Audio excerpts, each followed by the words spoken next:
Alright, welcome to another video about VFX, and in this one I'm gonna break down my own showreel. First of all, what is a showreel? It's a very short video that you will use to apply to studio and trying to find a job. Generally, you want to put the best of your work, get attention from, HR, supervisor or VFX supervisor, whoever is doing your interview. In this case, to be frankly speaking with you, this showreel is more so to compile my work. I have no intention to apply, it's just more so to keep, my family and friends up to date, to what I'm working on, and, I like it. So it would be a bit longer than usual, to be honest. So yeah, I'm gonna dive in. But first thing first, I would like to say thank you so much for the reaction of my very first video about my journey from the south of France to Toronto and all my career. I think that was well received, and thank you so much for that. So let's dive into my showreel. I'm gonna try to describe as much as possible what I did and how I achieved those shots. I'm gonna try to give you some tips and tricks about how we can achieve them. So let's go. So obviously, title, that is me, lighting supervisor. So here we go, we have the boys here. We worked on Soldier Boy. I supervise this sequence as a lighting supervisor, so yeah. All of that was us. Very challenging sequence, very humongous, a lot of environment, a lot of effects. I'm gonna let it play for a minute. So because we have a couple of breakdown here, then I'm gonna come back to it. You can see like full city, effects, layers, glass, and explosion, fire, the whole shebang. So how do we achieve this? Let's talk about Soldier Boy for a minute.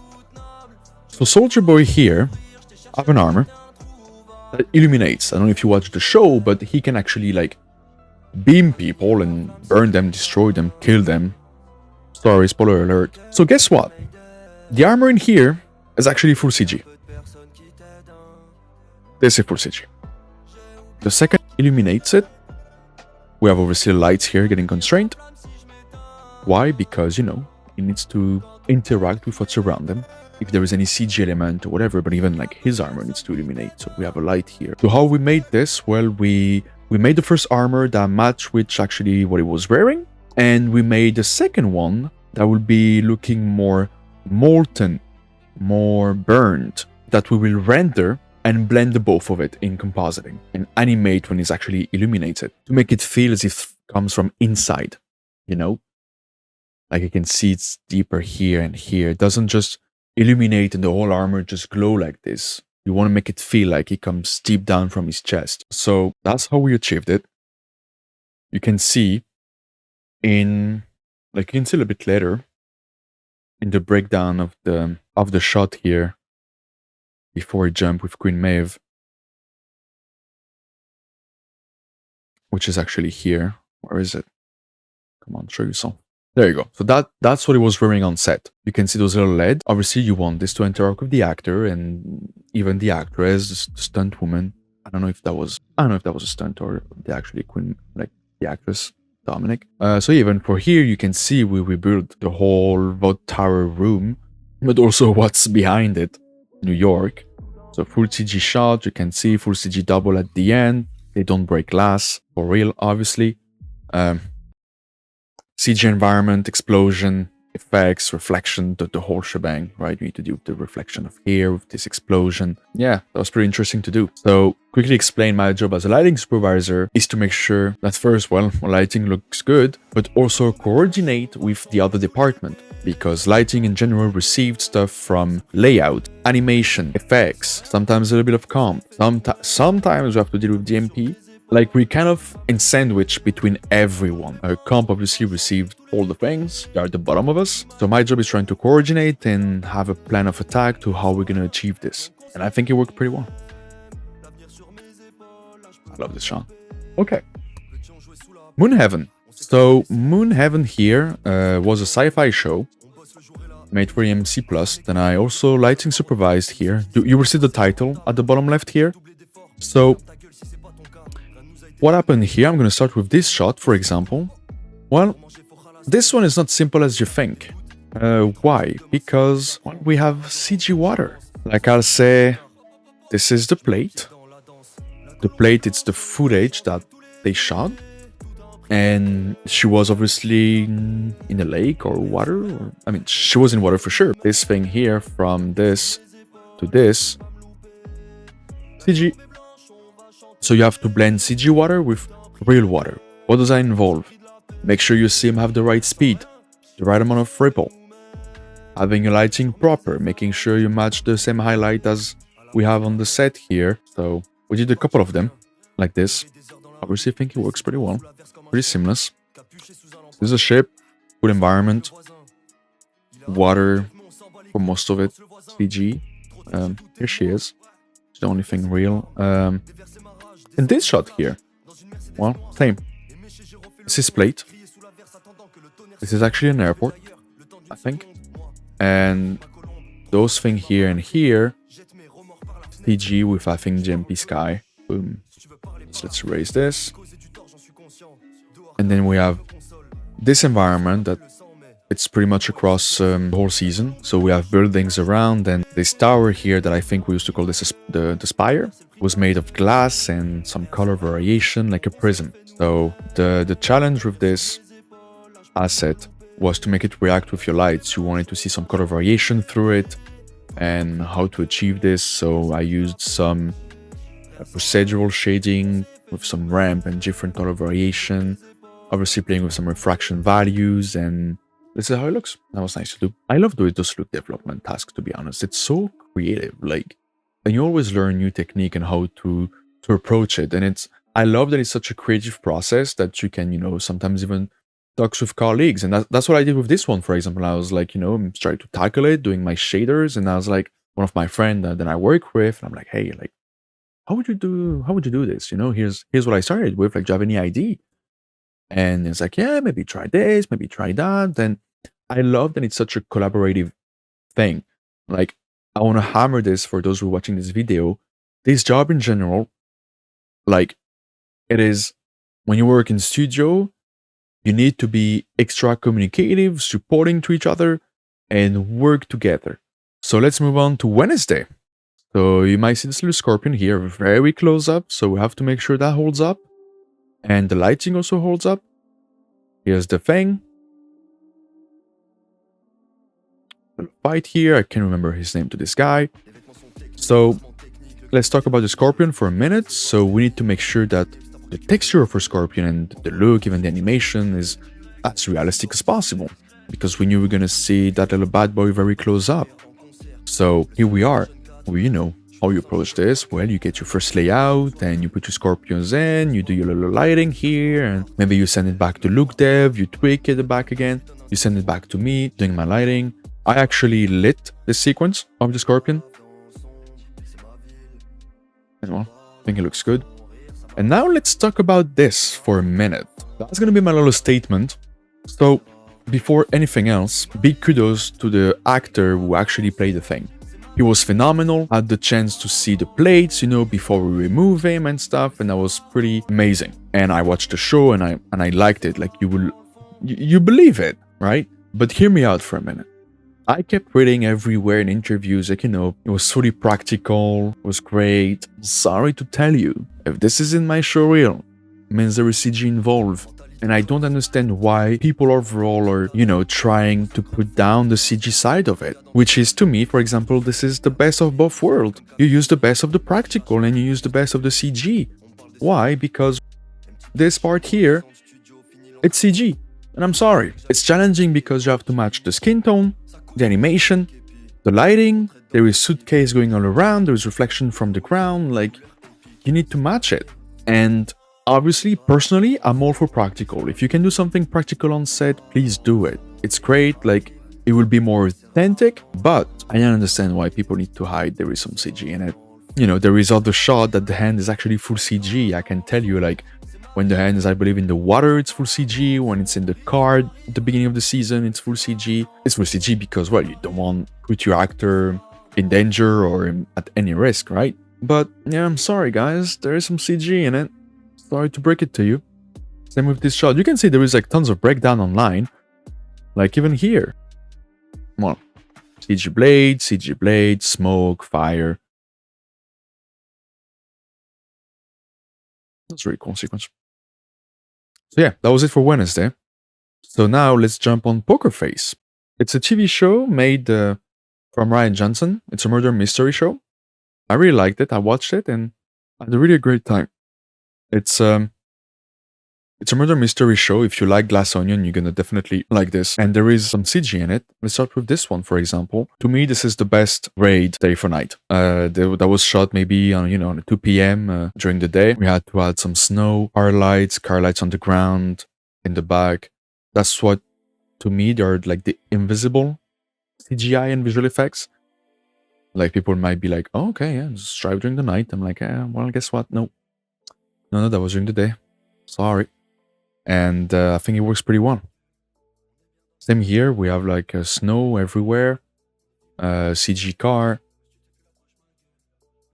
and that deer. Well, that deer here was pretty challenging. Why? Because, well, that was my first deer ever that I had to manage. So, we had some VFX artists that did the initial groom, but then I had a little bit of grooming experience, but I also love learning new technique and new tools, and I'm always eager to learn. So what happened? Well, again, a very collaborative team. How can we push it further? So we had the reference, and you go online, you train yourself, you explore new technique, and I pushed it to the maximum that I could. And I think, without sounding too pretentious, it looks freaking damn good. I had to manage the texture of the nose and the hair, and on top of that, well, there is those very fine detail when it's some snow, being on top of his groom, and we have to animate that, and doing some muscle simulation when he jumps.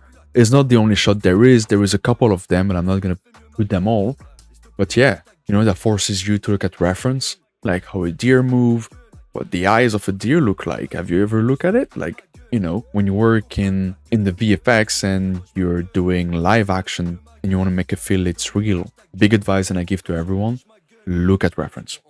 Look at reference and how things react in real life if you want your audience to believe it. And I think there's another shot of this little guy here, which is full CG and GMP.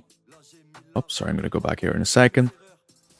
Yeah, I want a rim line, get some shape. You want to feel the fur and your lights catching those little details. And yeah, this little bad boy here, Halo. So this shot here, one of my favorite. Why? Because that was, I think, one of the biggest shot I made for this season, and especially in lighting, because there is, believe me, a lot of lights in there. So how I achieved this? Well, our buildings that you saw in the breakdown were instants. Instants, what it is. I'm gonna have, for example, a geometry here. I'm gonna have my cube. Okay. And sorry for my perspective. Instead of, moving my cube manually and duplicate it and make it heavier, I will instance it. It means that I will, spread some point randomly, or it could be one of the vertex of this geometry, and be like, all right, you cube, you go on all those points. Go, go, go, go, go. So it's not actual geometry, but that will allow you to be faster and do a quick layout and optimize your scene. So for this, when this was done, I was like, all right, how am I going to do my lights? Am I going to, take my lights one by one and put them, If I went that road, I would probably still doing it. So I did the same tricks as those buildings. I instanced them. So, you will have your building back again here, your original one, and I put some lights, one here, one here, one here, one here, for example. And I'll be like, all right, go where the cube went. So you will see all my lights going into this cube. If my cube was spreaded 10 times, well, my lights will be spreaded 10 times too. And I did this on different geometries, so I don't have to move lights per lights. Obviously, sometimes when you have your client notes, well, you have a couple of options. Either I'm redoing it and re-rendering it, that could be an expensive way, or you can have the help of GMP. So I've obviously some GMP support in it to cover maybe some area that the client wanted more or less, or, I would say this is 60% CG, 40% GMP, I think.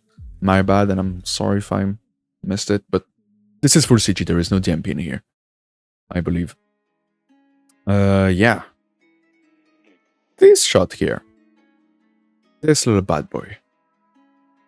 The challenge of this guy is the fact that that ship actually moves thousands and thousands of kilometers away. So when you work in Maya, Houdini, C4D, Blender, whatever you name, like you name it.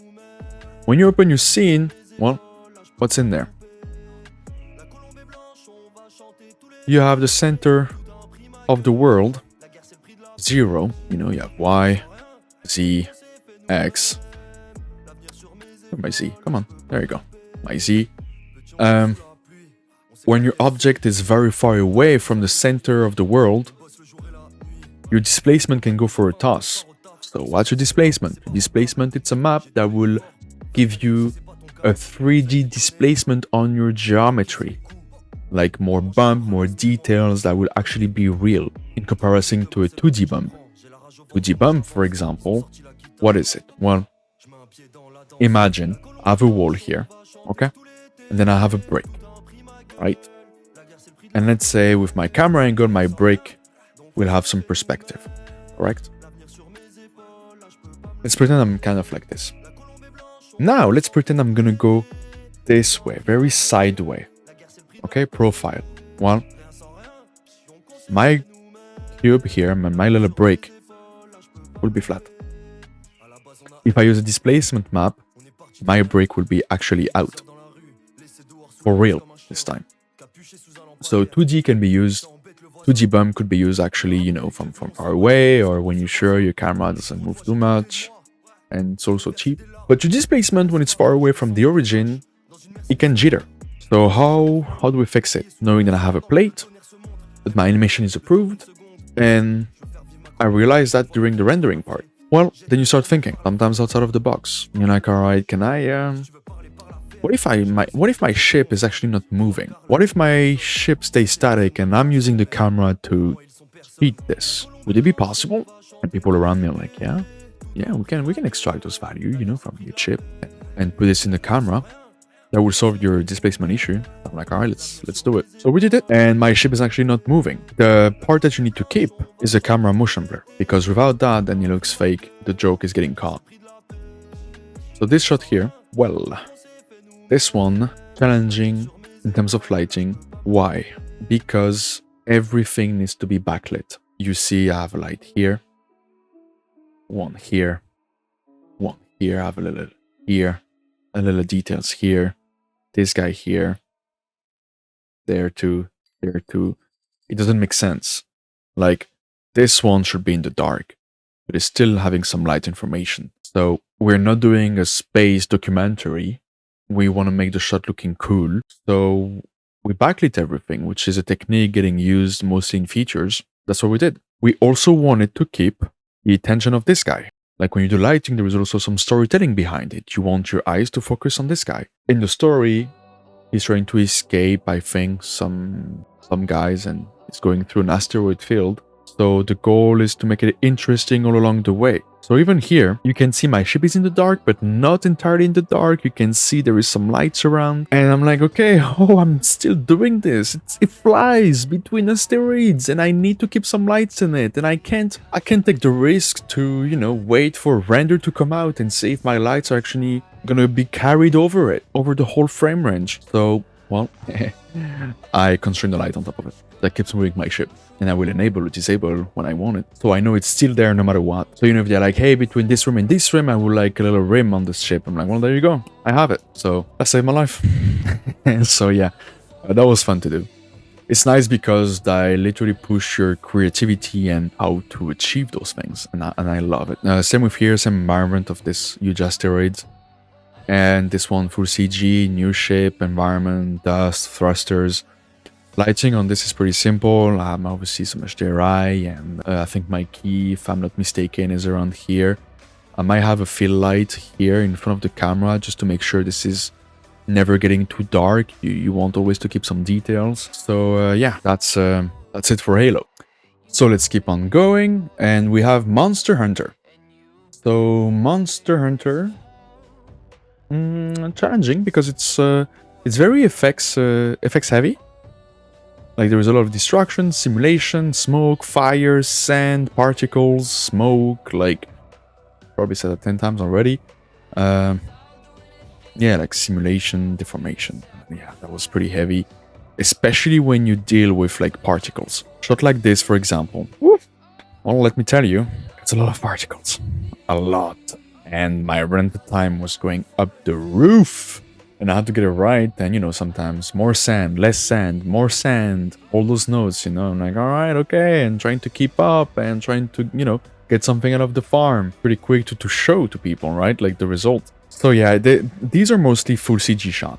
There is no plate, I think. I might have done a couple, but not in the reel. So yeah, I really love. I know the movie. You might have your opinion on it, and I'll totally get it. To be honest with you, but that stays here. But visually, I thought that was pretty good. Especially those dragons. They look great. There was like gazillions of details on those guys. It was fun. This Rathalos was looking great. Nothing crazy in here. That was like, you know, mostly my lighting was pretty simple. Like I was a key artist in this, so I was the one doing the light trick for it. Sometimes some other light trick was approved from other shots. I was just grabbing it, putting it in this place, and like using it for my shot and getting approved.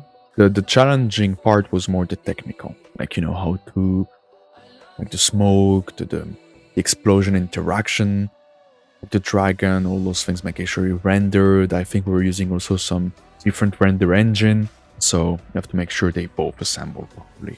So yeah, well, that was my showreel. I hope you liked it. I enjoyed doing this. So if you have any clip or suggestion that you want me to take a look, I will totally do it. If you want me to review your showreel, I will also do it. I'll be, you know, honest and transparent much as possible. I will, and we can also try to break down all the clip. I'm saying trying, you know, not sure I will be able to do all, like obviously I could potentially make a mistake, but it could be fun. So I hope you guys enjoyed this video. I really love doing it. Thank you so much, and I'll see you soon. Bye.